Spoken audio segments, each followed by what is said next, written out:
கிளிநொச்சியில் அர்ச்சனா எம்பிக்கு எதிராக போராட்டம் முன்னெடுப்பு, கொடும்பாவியும் எரிப்பு. பாராளுமன்ற உறுப்பினர் அர்ச்சனா ராமநாதன் விவசாய அமைப்புகளோடு எதிர்ப்பான 2 பேரின் கதைகளை நம்பி மாவட்ட ஒருங்கிணைப்பு குழு கூட்டத்தில் தமது இரணமடு கமக்காரர் அமைப்புகளின் சம்மேளனம் மற்றும் ஏனைய அமைப்புகள் மீது அரசியலுக்காக முன்வைத்த குற்றச்சாட்டை எதிர்த்து இன்றைய தினம் போராட்டம் ஒன்றை முன்னெடுத்துள்ளதாக கமக்காரர் அமைப்பினர் தெரிவித்துள்ளனர். அத்துடன் குறித்த குற்றச்சாட்டை விசாரணை செய்ய வலியுறுத்தி மாவட்ட செயலாளரிடம் மகஜர் ஒன்றையும் கையளித்துள்ளனர்.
வடக்கில் எங்களுக்கு உரிமை வேண்டும். யாழ்ப்பாணத்தில் இருந்து பிக்குகள் பேரணி முன்னெடுப்பு. வடக்கில் காணி உரிமை உட்பட அனைத்து உரிமைகளும் வேண்டும் என தெரிவித்து சிங்களவர் யாழ்ப்பாணத்தில் இருந்து பேரணி ஒன்றை இன்று ஆரம்பித்துள்ளனர்.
சுதந்திர தினத்தன்று கருப்பு கொடி ஏற்றிய விவகாரம். யாழ்ப்பாண பல்கலைக்கழக மாணவர்கள் 3 போலீசாரால் விசாரணைக்கு அழைத்தமையை கண்டித்து போராட்டம் முன்னெடுப்பு.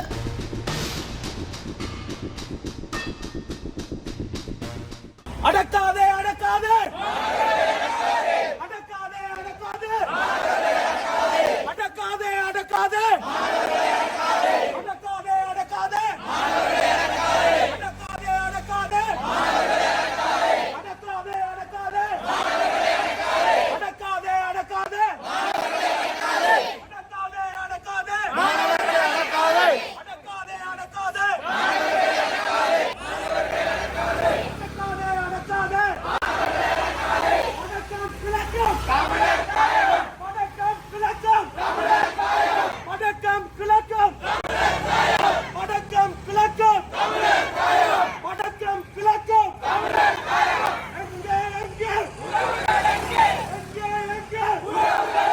கனகசூரியன் கவிதரன், கலைப்பிட மாணவர் ஒன்றிய ஊடக பேச்சாளர்.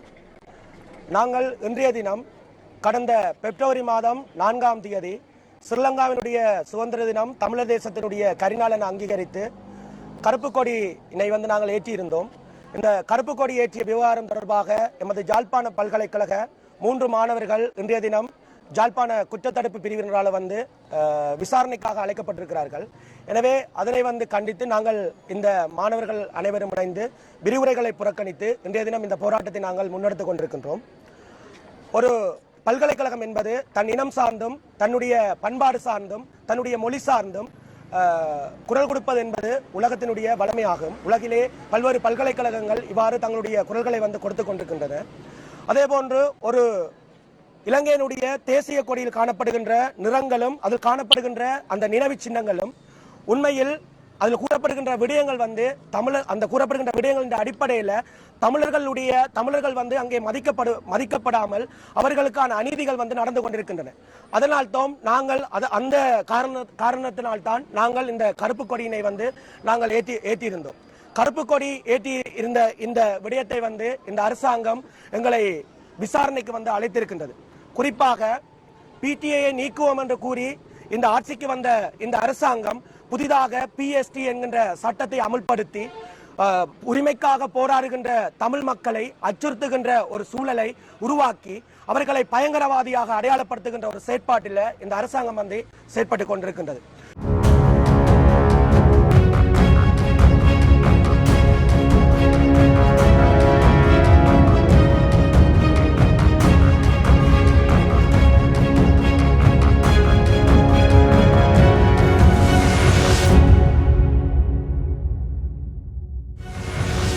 කෝටි 90ක ණය බරක් කරන් තිනවා.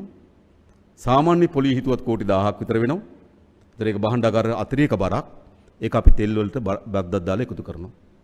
ඔබ හිතන්න කොච්චර කාලයක් ආවිත් දන්නේ. හැබැයි අපි දන්නවා ඒක හේතුකුණ තෙල් වල මිල ඉහළ යාම තියෙනවා. දැන් අපි පහුගියදා තෙල් මිල ඉහළ දැම්මා. ඒ තෙල් මිල ඉහළ දාම හේතු දෙකක් තිබුණා. එකක් තමයි අපිට පරිහරණය අඩු කර ගැනීම ඕනකම තිබුණා. දෙක තෙල් මිල ඉහළ යාමක් එකපාර විශාල ප්‍රමාණයක ඉහළ යාම ආර්ථිකයට බලපාමක් ඇති වෙන ඒක සමනය කරගන්න ඕනකම තිබුණා. ඒ වගේ මාර්තු මාසයේ තෙල් මිල ඉහළ යාම සංස්ථාවට ලාභයක් තියෙනවා. සංස්ථාවට ලාභයක් තියෙනවා. මේ තෙල් මිල ඉහළ යාම. හැබැයි ඊළඟ අපි නියමිත වැඩි කිරීමේ අපේ මිල ගැලැප්වීමේදී අපි මේ මාර්තු මාසයේ ලබාගත්තු ලාභයත් ගණනය කරනවා අපි. ඊට පස්සේ ලෝක වෙළඳ පොලේ තෙල් මිල වැඩි වෙලා හෝ අඩු වෙලා නම් ඒකත් ගණනය කරනවා අපි. ඒ ගණනය කිරීම අනුව අපිට උත්තර දෙකක් ලැබෙන්න පුළුවන්. තෙල් මිල වැඩිවීම හෝ අඩුවීම. දෙකම ලැබෙන්න පුළුවන්. යථාර්ථය මොකක්ද කියලා ඔයගොල්ලෝ දන්නවා. දෙකම ලැබෙන්න පුළුවන්. ඒතර අපි බලනවා මේ මිල වැඩිවීම ඒ තෙල් හරහා ගොඩනගෙන ආර්ථිකයට බලපෑමක් ඇති කරනවා නම් අපි බද්දේ යම් ප්‍රතිශතයක් අයින් කරනවා. ඒතර අපි මේ මාර්තු මාසයේ වැඩිවීමේ ලාභයයි බදු ප්‍රතිශතය අඩු කිරීමයි හරහා අපිට වැඩි කිරීම සිද්ධ වුණොත් ඒ වැඩි කිරීම අපිට අඩු කරගන්න පුළුවන්. ඒක තමයි අපි උපාය මාර්ගය උනේ. එහෙම නැතුව මාර්තු මාසයේ පරණ විදියටම ගිහිල්ලා ඊළඟ මේක ආවන විශාල වැඩිවීමක් ලබනවා අපිට ඒක පාලනය කිරීම ඕනකම තිබුණා. අන්නේ පාලනය තමයි අපි කරලා තිබෙන්නේ. ඉතින් අපි ඒක හොඳින් මැනලා අපි කල්පනා කරනවා